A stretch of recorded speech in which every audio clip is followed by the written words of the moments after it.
Всем привет! Вы на канале Кочевники. И сегодня мы прилетели в Игуасу, на границу 3 государств – Бразилии, Парагвая и Аргентины. Игуасу – это, наверное, самые знаменитые водопады во всей Южной Америке. А сейчас подписывайтесь и поехали с нами.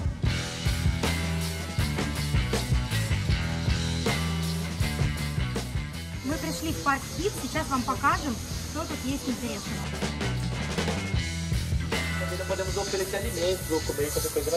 Он сказал, что мы не должны трогать птиц, мы не должны сейчас здесь их кормить, а где можно будет кормить, нам дадут корм. Мы проходим 2 коридора, чтобы они не вылетели.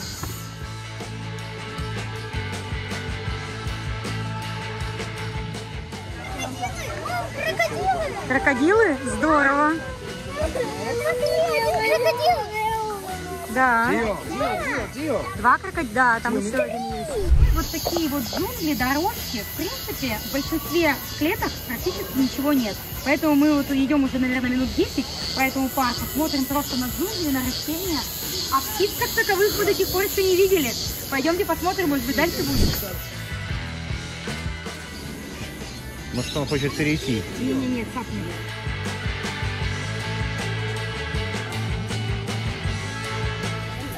Ай, оп, не нравится ему.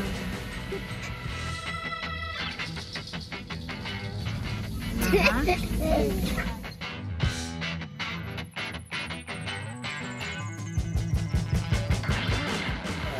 Какой большой! Большой? Здорово. Какой у него цвет, смотри.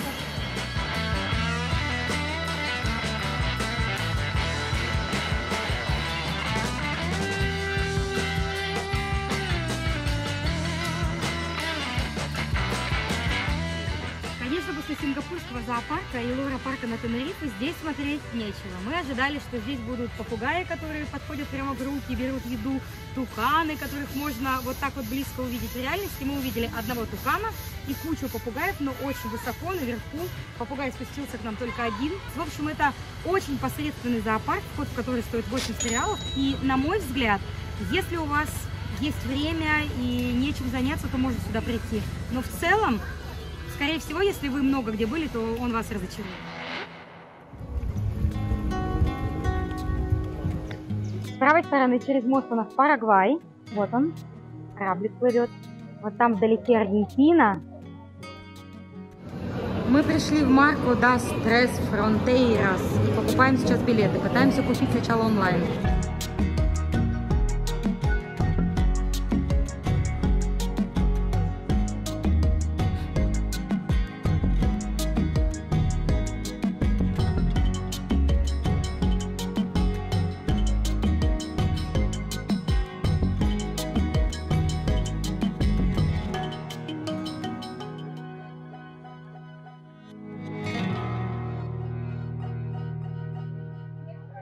Ну что, друзья, мы пришли покупать билеты в Игуасу.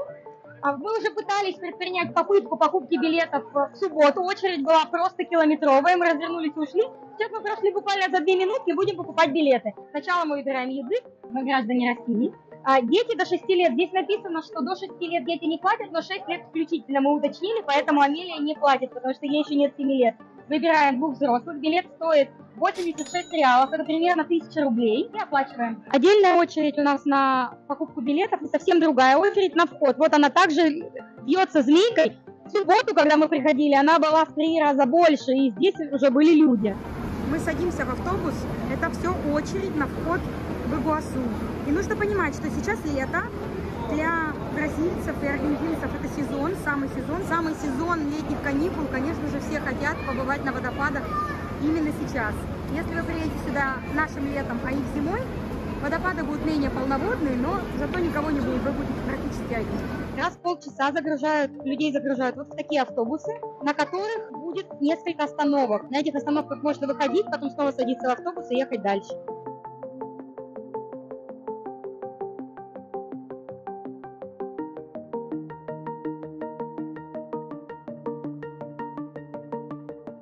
Ну что, друзья, вот мы приехали на водопады Игуасу.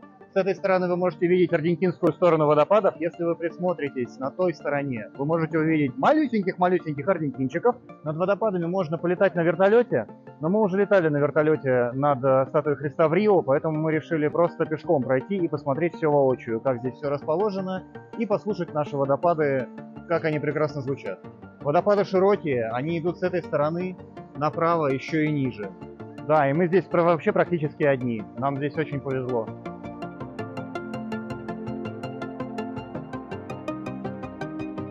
Это третья остановка автобуса, и некоторые на форумах рекомендуют выходить здесь, чтобы идти в противоположную сторону. Мы так не рекомендуем делать, потому что если вы выходите на второй остановке возле розового отеля, получается, что вы идете... Проходите. Получается, что чем ближе вы подходите к водопадам, чем дальше вы движетесь по тропе, тем ближе вы подходите к водопадам. И это достаточно... В этой части уже очень много людей, все пытаются продвинуться. Смотрите, мы отойдем чуть подальше, здесь уже никого не будет. Мы стараемся идти не с автобусами, то есть автобус проходит, ничего, это здесь абсолютно нормально, несмотря на то, что сегодня понедельник, утро, но народу очень много. Мы стараемся пропускать автобусы. Наш автобус был на 10:30, следующий на 11, но все равно безумная толпа, и снять так, чтобы было ощущение, что мы здесь совершенно одни, у нас не получается. Зато, как есть, это чистая правда. Пойдемте. Ну как тебе на слух, расскажи. Очень прикольно. Бананчик он хочет. Подмани ее сюда повыше. Оп. Смотри, чтобы не укусила тебя.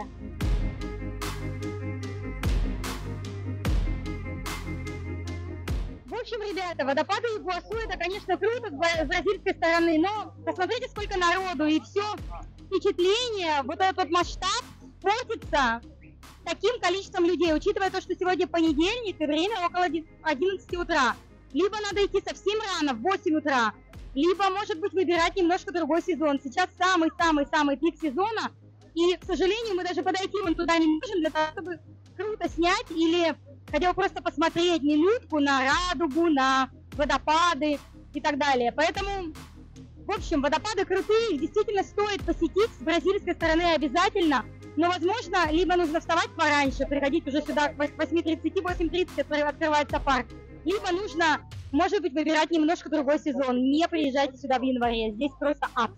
В общем, пытаемся мы подойти к самой прикольной части водопадов и посмотрите, что тут происходит, сколько тут народу. Все делают селфи, пытаются фотографироваться, а мы тихонечко идем. Конечно, эту толпу невозможно пропустить, но есть иногда бывают вот такие кусочки, когда никого нет, и можно подойти даже поближе и поснимать все водопады. Идем по мосту. Помашите ручкой. Какая красота! Ну что, как нам спуститься от водопада? Амелия?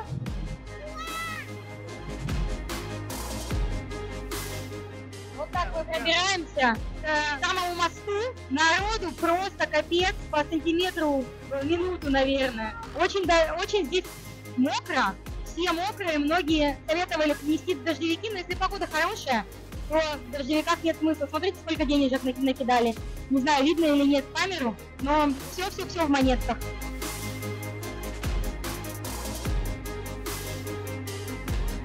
Тебе как, нравится здесь?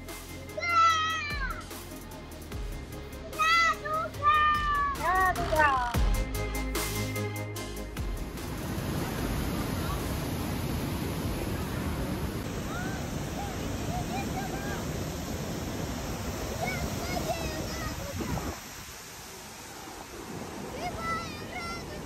Мы добрались до почти самой высокой площадки здесь на водопадах. Здесь просто огонь, посмотрите. Практически нет народу. На самый верх мы не пошли, потому что нужно стоять в очереди на лифты.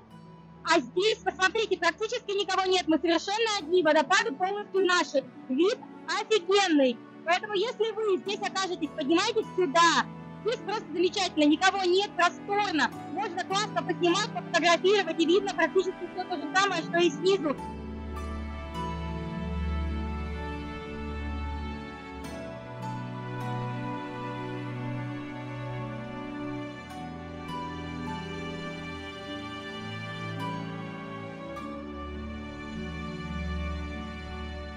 В общем, ребят, сидим мы здесь сейчас после водопада с бразильской стороны.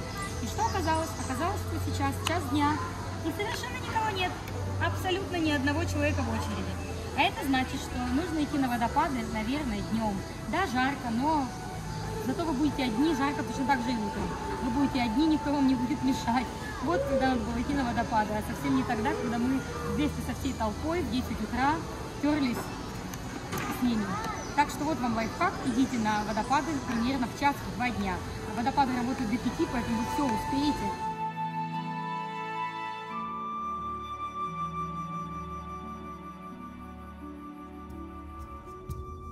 Мы пришли в Боске де лос дос Макакус.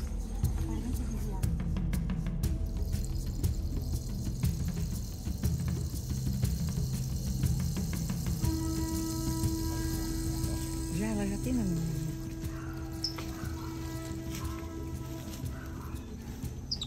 Ah, não, ela não. Opa! Взяла?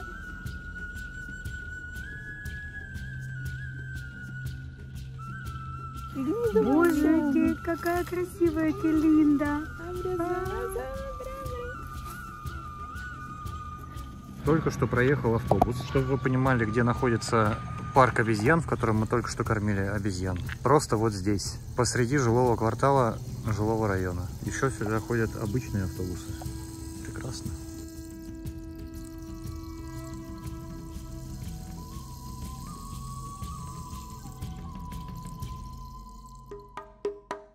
Ну что, друзья, мы сейчас переходим в Парагвай, немножко нелегально. Попробуем перейти. Говорят, что можно не ставить штампы в паспорте, на всякий случай мы штампы, мы паспорта с собой взяли. Сейчас наша задача просто сходить в Парагвай, посмотреть, как там, и вернуться. Где-то займет у нас все примерно часа 2. Ну что, мы переходим мост между Парагваем и Бразилией. Впереди нас ждет Парагвай. Мы приехали в Республика дель Парагвай для того, чтобы посмотреть самим и вам показать Парагвай. На самом деле делать здесь нечего. Это такое место, офшорная зона между всей Латинской Америкой. Здесь можно купить недорогую технику, одежду. В общем, все бразильцы и аргентинцы едут сюда. Как правило, это раза в 2 дешевле, чем во всех близлежащих странах. Мы сейчас пойдем в торговый центр, потому что больше в Парагвае в этой части заняться нечем. Сходим, посмотрим и вернемся обратно в Россию. Ну что, пошли мы по торговым центрам. Оказалось, что все закрыто, потому что сегодня воскресенье.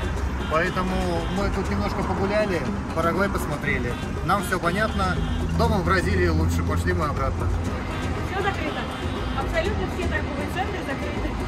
Воскресенье вечер. Открыта только граница, к сожалению. Все остальное капец. Ну что, добро пожаловать в Республику Аргентину. Мы только что зашли в магазин в Аргентине и купили вот такую штуку. Стоит она 1000 песо, но это примерно $3. На 1000 песо не ориентируйтесь, потому что в Аргентине очень большая инфляция, и когда вы приедете, скорее всего, цена будет другая. Но за $3, смотрите что, здесь в божественно вкусном шоколаде малина, и это очень вкусно. Это, наверное, один из самых вкусных десертов, которые я когда-либо ела. В отличие от Бразилии, здесь безумно сладкое. Здесь это очень вкусно и очень хороший шоколад. А еще я хочу показать вам вино. Мы пришли в целый огромный винный магазин, который состоит практически полностью из вина. И смотрите стоимость. Примерно 300-500 рублей на сегодняшний день это стоит. Есть чуть подороже, за 1000, это для тех, кто хочет шутануть. И как мы выяснили только что, здесь очень дешевый и другой алкоголь местами даже дешевле, чем в Индии. Это рай просто для алкоголиков. Для тех, кто любит выпить, это страна идеальная.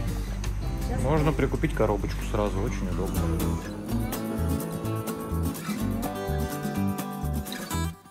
Ну что, как вы можете видеть, это... Гигантский вкусманище. Ага. Можете видеть толщину вот этого куска мяса. Чтобы вы понимали, вот эта вилка, она достаточно большая. Смотрим насчет прожарочки. Посмотрите насчет прожарочки. Оно аж сочится все. Божественно. В Бразилии мы выяснили, что мясо вкусное есть и жесткое. Да, ну да, Бразилия. Попробуй здесь, вкусно или нет, жестко или нет. Ну вообще, как бы так, на разрез не очень жесткое. Вкус. Не, вообще не жесткое. Не жесткое? Как по сравнению с Узбекистаном? Нет, с Узбекистаном ничего не сравнится. Мясо хорошее. Но смотри, оно прям кровит. Ну, ты попросил медиум, тебе сделали медиум. Мы решили заказать рыбу, здесь река пресная, поэтому и рыба пресноводная. И она очень похожа на карпа. Вот если на вкус один в один наш карп. Если бы я не знала, что это не карп, я бы подумала, что мне принесли обычного российского карпа. Съев кусок мяса вот такой толщины, средней прожарки, прям с кровишкой практически. Вот, могу сказать одно, Узбекистан, конечно, ничего не переплюнет. Даже Аргентина по мясу, к сожалению, не сравнится ничем с Узбекистаном. Узбекистан просто топчик. Если у Аргентины по мясу вот на втором месте, мне кажется так.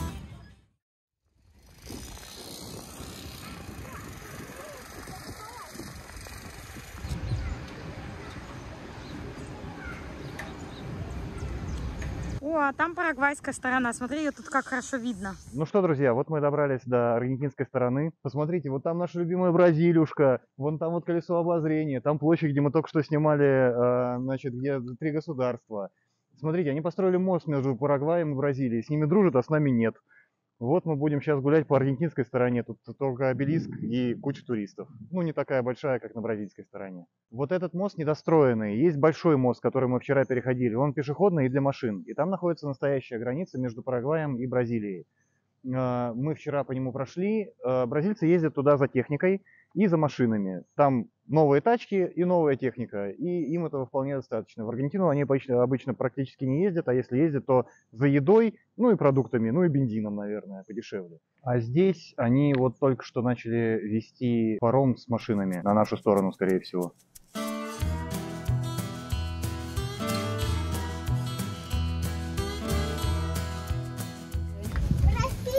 Ага, какая же Россия? Парагвай. Не будем забираться. Алло, принцесса, не забираемся.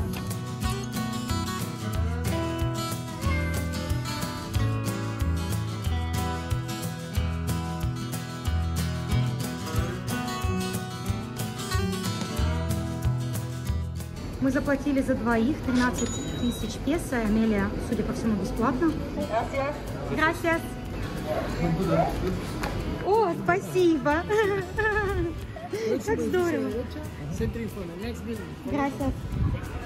А что он по-русски Да, говорит? сказал добрый день.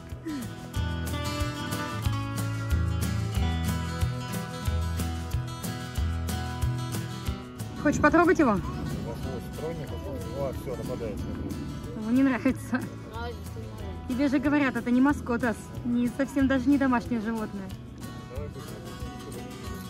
Ну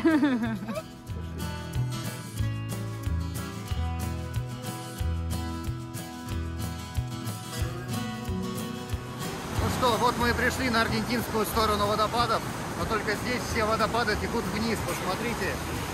Просто все, что мы видели, только течет вниз. Малыш, нам налево.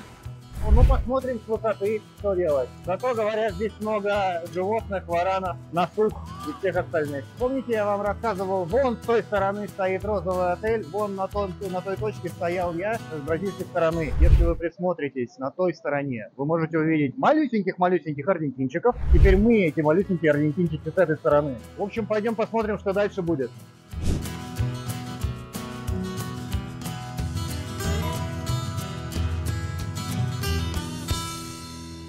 Я читала или где-то слышала такое мнение, что бразильская сторона это такой как вид с холма на большой город, а аргентинская сторона это как будто ты гуляешь по этому самому городу. И, наверное, я с этим не могу не согласиться, так и есть на самом деле. Аргентинская сторона, она более спокойная, что ли, такая более домашняя. Да, тут тоже много народу, да, но все такое как будто бы более дикое, более спокойное. И вот сейчас мы здесь гуляем среди водопадов, и это на самом деле один из, наверное, самых интересных и самых больших и могущественных водопадов, которые мы когда-либо видели. Конечно, мы еще не были в Венесуэле, но обязательно когда-нибудь этот вопрос закроем. Не были в Африке на водопаде Виктория, но я была на Ниагаре и могу сказать, что здесь гораздо красивее, гораздо интереснее.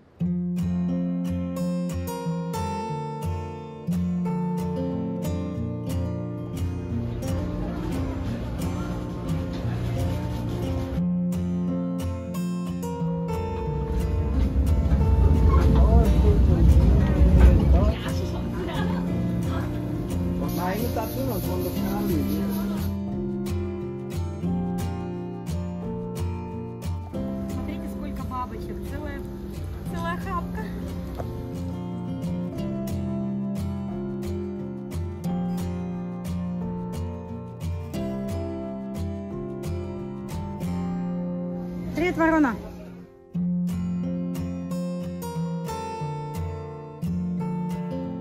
Я не знаю, кто это. Это жук, который... да, который свистит. И это не жук, это его оболочка. Оболочка жука.